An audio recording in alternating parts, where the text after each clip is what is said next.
a warm welcome to Thomas Drake.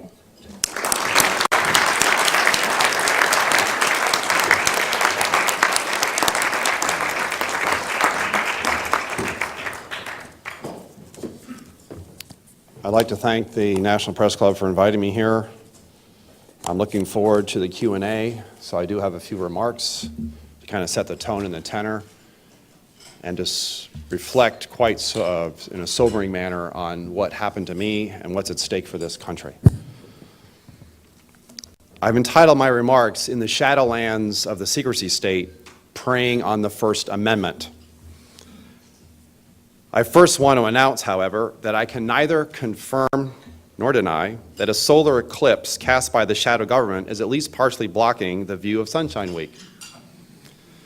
To do either might just reveal state secrets to reporters and journalists, including those of you in the room, unauthorized to receive them. And I would not want you all to end up with allegedly classified information regarding the weather in Washington, D.C.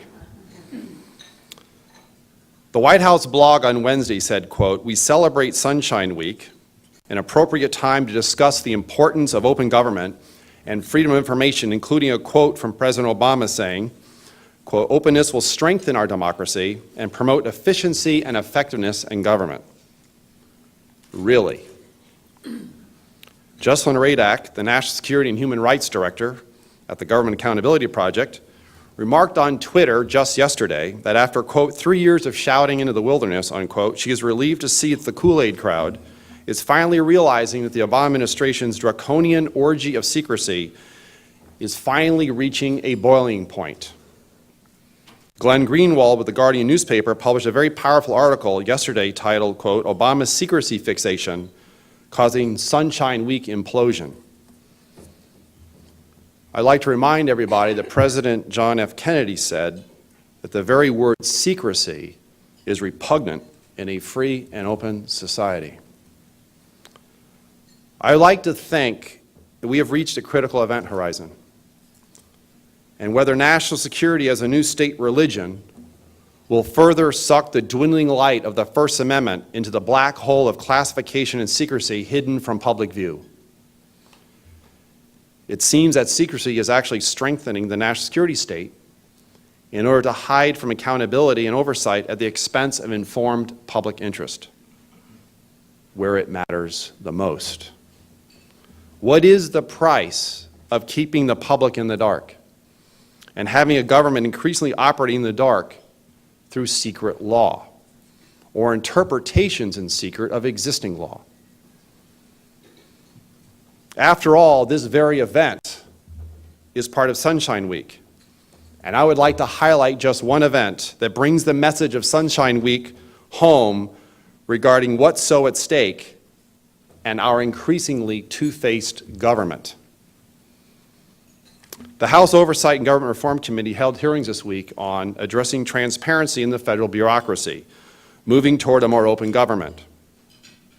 The larger theme of the testimony before that committee centered on the inherent tension between the President's pledge for a new era of unprecedented openness and a record of invoking threats to national security to keep the public in the dark time and time again. The written testimony, and here I give a shout out to the Project on Government Oversight and their Pogo blog, states, quote, "There seems to be two Obama administrations, two American governments, really. One looks like a democracy in which an open government accountable to the people is an ideal and a priority. And the other is a national security state where claims of national security often trump democratic principles such as a people's right to know, civil liberties, freedom of speech, and whistleblower protections. Of course, this is not an approach exclusive to this president, but the unchecked secrecy of Obama's national security state is at cross purposes with many of his administration's openness objectives, and it raises doubts about the president's commitments and declarations about transparency," unquote. So given where we are today at the National Press Club, it seems to me that it's more than appropriate for us to discuss the long shadow of government secrecy obscuring the view of democracy in our constitutional republic, or what's left of it. Threats to the First Amendment by the government is bullseye centered on a free and unfettered press designed to suppress and repress speech and political expression in America, create fear through unilateral authority and privilege over what is fit or unfit for the First Amendment. If speech becomes the instrument of crime when revealing government crime and wrongdoing, we are under arbitrary, authoritarian rule and not the rule of law. In our post-9/11 world, the government is increasingly in the first un-amendment business, engaged in a direct assault on free speech and the very foundation of our democracy, because our very individual freedoms have now become fair game for the secrecy regime, all in the name and under the mantle and cloak called national security. In fact, I can make an argument that government increasingly prefers to operate in the shadows and finds the First Amendment a constraint on its activities. And yet taking off the veil of government secrecy has more often than not turned truth tellers and whistleblowers into turncoats and traitors, who are then often criminally burned, blacklisted, and broken by the government on the stake of national security. Egregious violations of the Fourth Amendment, many still occurring in secret far beyond the awareness and knowledge of most Americans, are eroding and chipping away the First Amendment. For example, the Patriot Act, along with a number of other enabling acts, including the recently reauthorized FISA Amendments Act, plus many more, including massive abuse of CALEA, ECPA, and CFAA, are now blunt-end instruments of a homeland security and surveillance apparatus that legalizes government deception, citizen monitoring, and wrongdoing, while those who reveal government wrongdoing, illegality, and embarrassment are often prosecuted and increasingly indicted for speaking truth to power. I know. I knew too much truth and exposed government illegalities, fraud, and abuse, and was turned into a criminal for doing so. I was charged under the Espionage Act, faced many years in prison, and became an enemy of the state. It was 5 years of living under the boot of the surveillance state. And yet,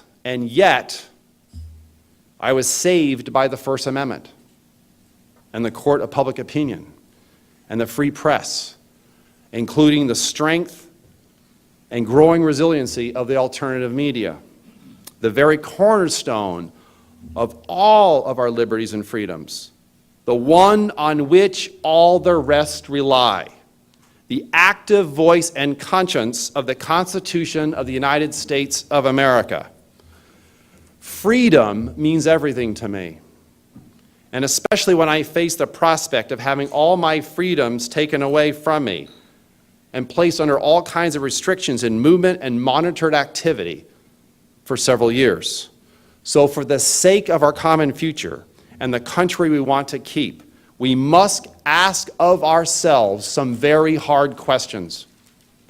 Is the First Amendment becoming a casualty in an indefinite, undeclared war where notions of a free press, public interest, and informed citizenry get in the way of national security interests defined in secret? In our wired and wireless world, what happens to anonymous speech and the press on the internet when the government has a persistent dragnet surveillance system in place, the emergence of a virtual Orwellian state? Do we really want the government listening in on and tracking the lives of so many others?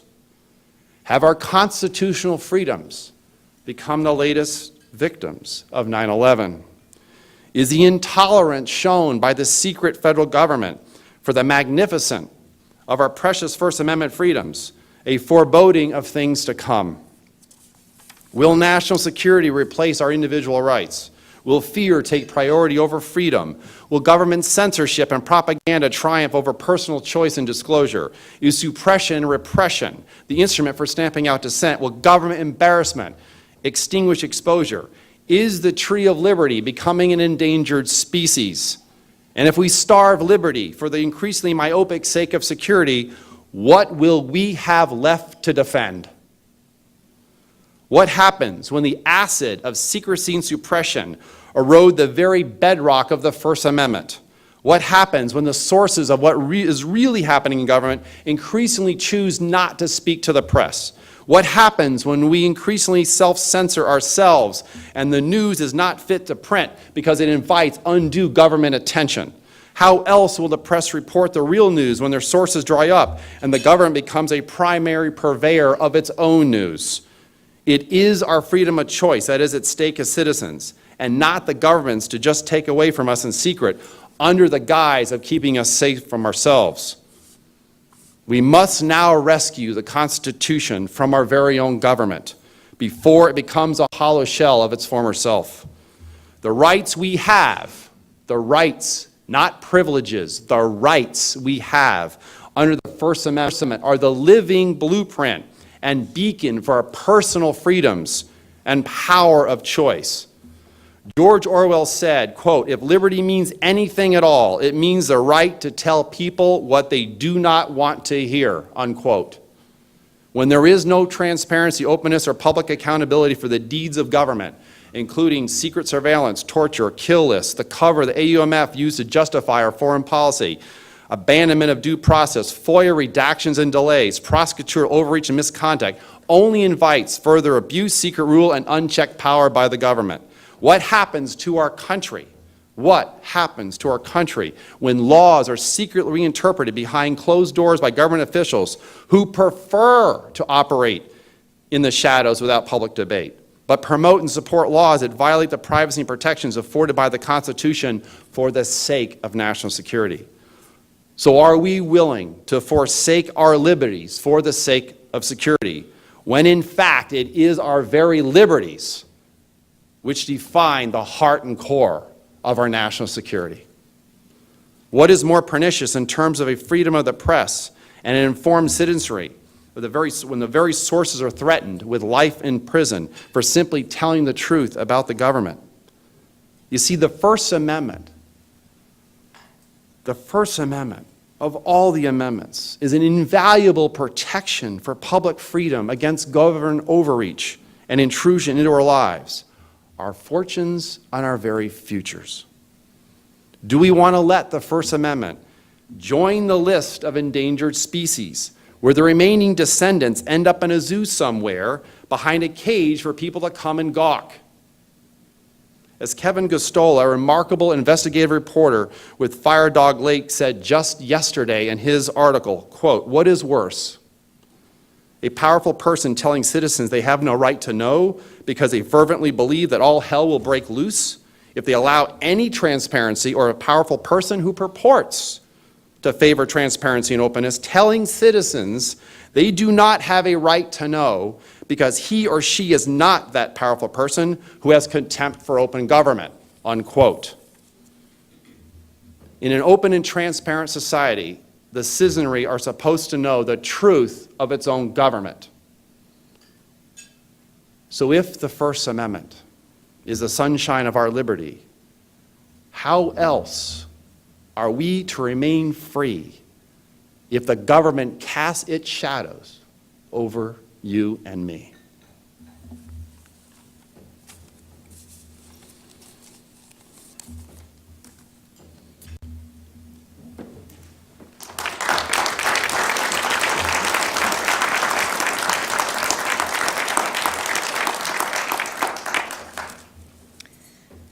After your experience, would you advise someone else in your position to blow the whistle on government wrongdoing?